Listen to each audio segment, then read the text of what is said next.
Good morning, 8:37. The sun is shining. Terrible day in Brussels. We woke up this morning to the news that explosions had occurred at the airport. Then we find out at the transportation center as well.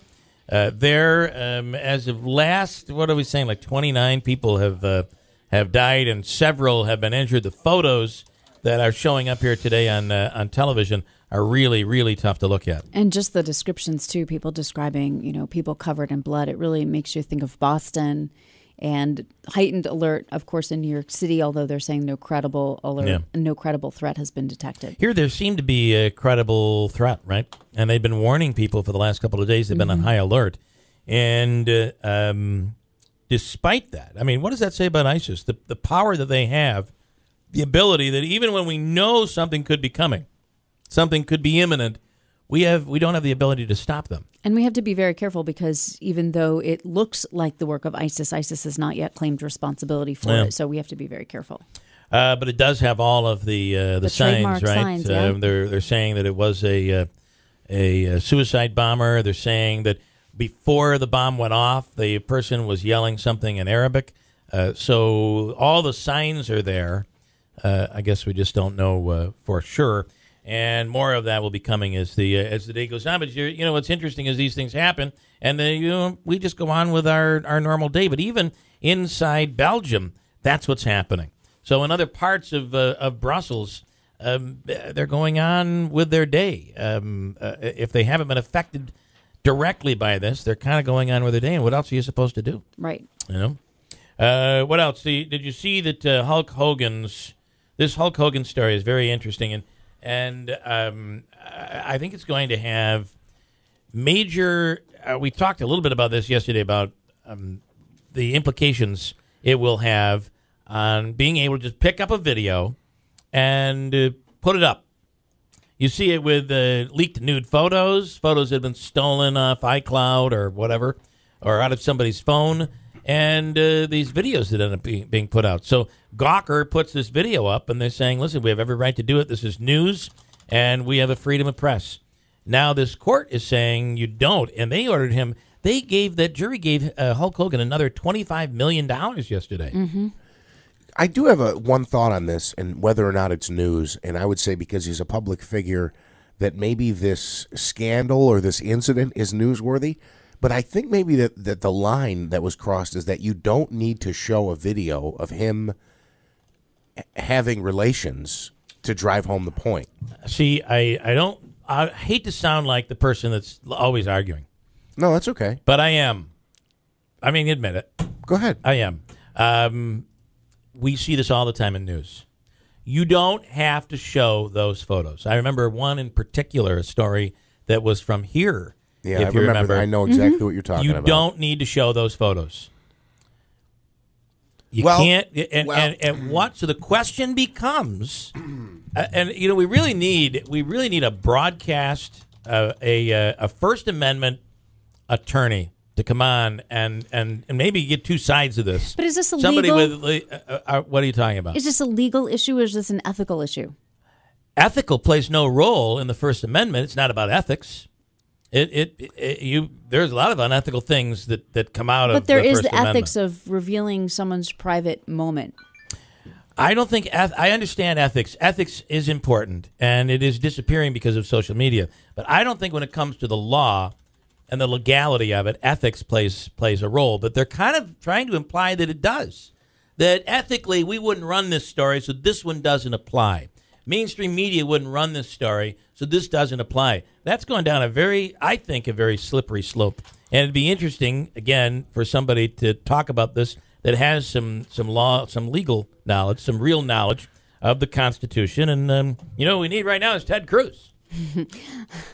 So, for what it's worth, they're saying that may have swayed things differently. If Gawker had not shown the jury the 6 or 7 seconds, the jury may have felt differently. The jury. But where does this end up if this goes as far as the Supreme Court? I don't want to say too much because I know the case that you're referring to. It was the reaction to the loss of a loved one. Correct. Right. So, and a photo was put of the children and the family right on the cover of the newspaper. And they took a lot of heat for that picture. They did. Let me ask you this question, though, because I don't... Should there be a law that prevents that? In my opinion... I don't think so. That particular case, I do think that was news, and I don't know that crossed the line. But if the actual act of what happened, what if they had a photo of that?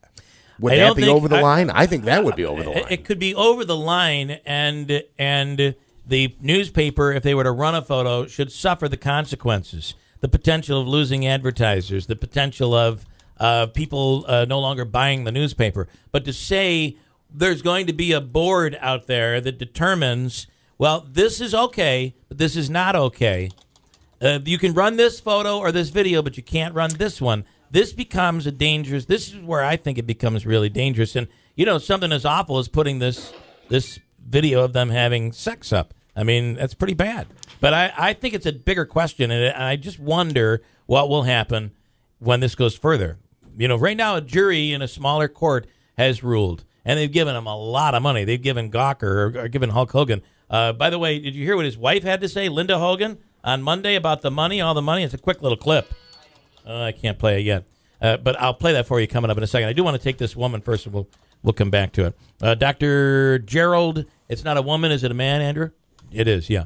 Gerald Edelman. There is a new study out there, and Manaski, I'm afraid this was pointed at you, and I'm sorry, but it's about smoking and the effects of smoking and kids. Doc, thanks for coming on. I appreciate it. So what are we learning about this new health risk of parents that smoke?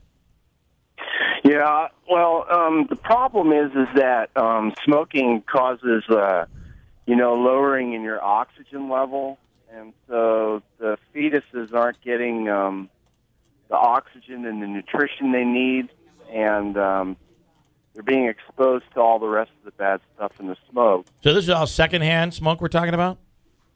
This is I'm talking about firsthand primarily. So if a pregnant woman was smoking? Yeah. Okay, yeah. So this isn't me then. That's not you, sorry. Yeah. I mean, haven't we always known though that's just a big no-no? Yeah, I think so, and for at least the last 20 years, but people still do it, and the negative effects of it on the kids is, it's terrible. Yeah. So with decreasing oxygen, you get decreased birth size, you get decreased, long term, you get, increased risk for a lot of disease. And, the women that are smoking are addicted, obviously, right? Sure, yeah. So I heard an interesting story of a woman who was basically scared out of not smoking. She smoked her entire pregnancy. And after she had the baby, the doctor came out and showed her, let's just call it the afterbirth, and then showed her a healthy mother's, and the comparison was disgusting. I mean, it was terrible. Well, it's disgusting either way. Yeah. Yeah. By then, it is disgusting either way. Good point. That's a very good point. All right, that's probably a bad example, but what you're doing, you're poisoning the child. Yeah, and the problem is it's the same thing. We've talked about with other substances. It's an addiction, and how do you get a woman to stop when she's addicted? That's the question. What's the motivation? All right, Doc. Dr. Gerald Edelman, thanks for coming on. I appreciate it. Yeah, okay. Appreciate it. Yep. All right. We clearly misunderstood what that was about. We thought it was supposed to be about how secondhand smoke on a parent affects a toddler. Unfortunately, it was about how smoking in general, if you're a pregnant woman, is not good. Tomorrow, by the way, we're going to have somebody on, an expert, that's going to tell us that drinking and driving is bad. It's a new study that's just out. We'll have that for you tomorrow morning. Is there a study about children in secondhand and all that stuff? I mean, I want to be clear on something, that I do smoke, but I do not smoke in the car. I do not smoke around my son. We don't smoke in the house. I don't smoke in the house. My wife doesn't smoke at all. I do wonder, though, and I'm not trying to be critical at all. Go ahead and ask. Because I wonder, too. I've watched you for 3 years try to quit smoking. Yeah. But when you walk into the room after you've smoked, You smell it. We totally know it. Now, is that anything? I have no idea. I don't know. I mean, I'm not feeling like I'm not one of these people. I used to run a comedy club, and the secondhand smoke inside there, when you'd go home, you just smelled like, in any bar that allows smoking, you come out of there, it's like you just smell like an ashtray. Yeah. But so I don't know the answer, but I can tell you we clearly know. Yeah. We know when you've been smoking. How bad is it? It's noticeable, would you say? It's Christine? noticeable. Yeah. Mm-hmm. I think, well. Here comes old ashtray. That's what we say. That's what we say about you. Behind your back, of course. I can smell him coming down the hallway. Here's Christine with an update, 8:46.